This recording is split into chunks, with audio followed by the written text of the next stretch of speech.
Hello everyone, আসসালামু আলাইকুম। আলহামদুলিল্লাহ, এবারই প্রথম ভাইয়া পেঁয়াজ লাগাইছে, মানে পেঁয়াজ আবাদ করতেছে। তো ফার্স্ট টাইম যেহেতু আবাদ, বিদেশ থেকে এসে এই ফার্স্ট টাইম আবাদ শুরু করে দিয়েছে। তো দেখেন পেঁয়াজগুলো কীরকম হয়েছে। আর যাদের পেঁয়াজ আছে অবশ্যই কমেন্ট বক্সে জানিয়ে যাবেন কীরকম হয়েছে। তো এবারে যেহেতু প্রথম পেঁয়াজ লাগানো হয়েছে, ভিডিওটা দেওয়া হয়নি এই জন্যই যে চারা এবং কি অনেক অনেক কাজ ছিল, এই জন্য ভিডিও করা হয় নাই আর সময়ও পাওয়া হয় নাই। তো চারিমিক আছে পাতাকপি, দেখেন অনেকেই এবার পাতাকপি আর বাঁধকপি আর পাতাকপি একই, যাদের ভাষায় যেটা বলে। তো পাতাকপি এবার মনে হয় দাম সেরকম হবে না। তো প্রথম দিকে একটু দাম ছিল, এবার আর কোনো দামই নেই। তো দেখেন আলহামদুলিল্লাহ অনেকটাই ভালোই দেখা যাচ্ছে।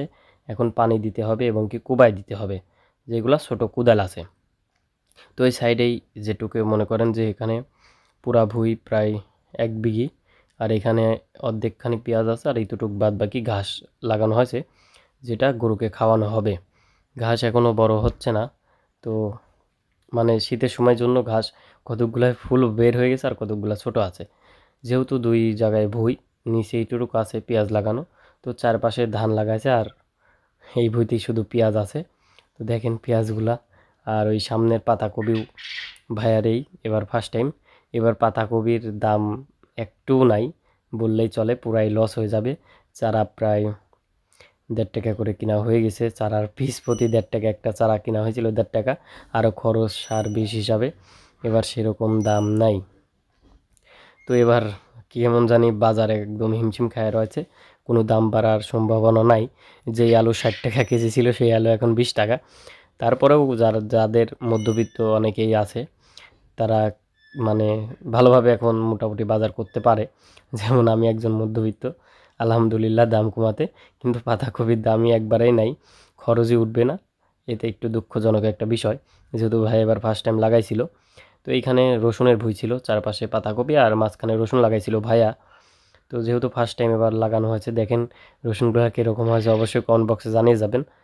তো এই জায়গায় আমাদের ছিল সাইডে আরও জমিতে, দেখেন এদিকে পাতাকপির আবাদ আগে একজন করতো, এখন সবাই প্রায় লোকই পাতাকপি এখন লাগায়। আমাদের বাড়ি যেহেতু পাবনা থেকে ভিতরে, মানে পাবনা থেকে ভিতরে দাপুনি ইউনিয়ন, পাবনা জেলা আমাদের দাপুনি ইউনিয়ন, এই জন্য এই ভিতরে এই সাইডে বেশিরভাগ আবাদ হয় না, কিন্তু চরের ওই সাইডে অনেক আবাদ হয়। পাবনা জেলাতেই অনেক কপি এবং কি সবজি আবাদ হয়। তো এই সাইডে যেহেতু পাতাকপি এবার ফার্স্ট টাইম। আর যেই জমিটা দেখতেছেন, এই জমিটা মনে করেন যে চারপাশে ধান লাগানো হয়েছে, আর মাঝখানে মনে করেন যে পাতাকপি এবং কি রসুন পেঁয়াজ লাগানো হয়েছে। সবাই যার যার আইটেমের শেষে লাগাইছে, কারণ এখনকার সময় যে যার যেটা ভাল লাগে সে সেটাই আবাদ করে।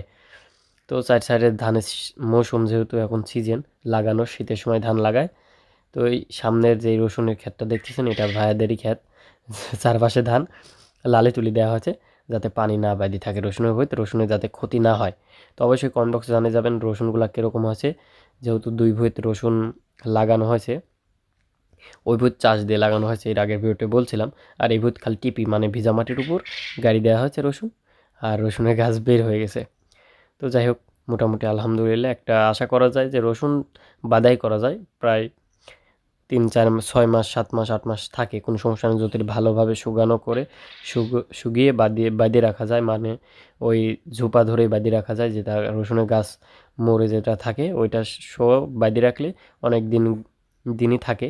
যেটা আমরা এই ফার্স্ট টাইম করব, অনেকেই করে শুনেছি, সেজন্যই বললাম, নিজের কোনো অভিজ্ঞতা নাই। আর এটা ছিল কচুর ভুঁই, চারপাশে ধান লাগাছে আর মাঝখানে কচু। যেহেতু দাপুনি ইউনিয়নে এবারই নতুন আবাদ কচুর, মানে আমাদের এই গ্রামে নতুন কচু আনা হলো, অনেকে লাগাইছে আগে লাগাইছে কচু, এবারই ফার্স্ট টাইম। এটা হচ্ছে, এর আগের ভিডিওতে বলছিলাম যে লতিরাজ বাড়ি 1 এটা কচুর নাম। তো কচুর ভুঁইত ঘাস অনেক হয়েছে, আর যেহেতু এই ভুঁই দিয়েই তামান মাঠে পানি গেছে, দেখেন শ্যাওলা জমি কী হয়ে গেছে, কী একটা অবস্থা। এই জমিগুলো নিড়াতে হবে। তো আজকের ভিডিওটা এই পর্যন্ত, সবাই ভালো থাকবেন, আসসালামু আলাইকুম।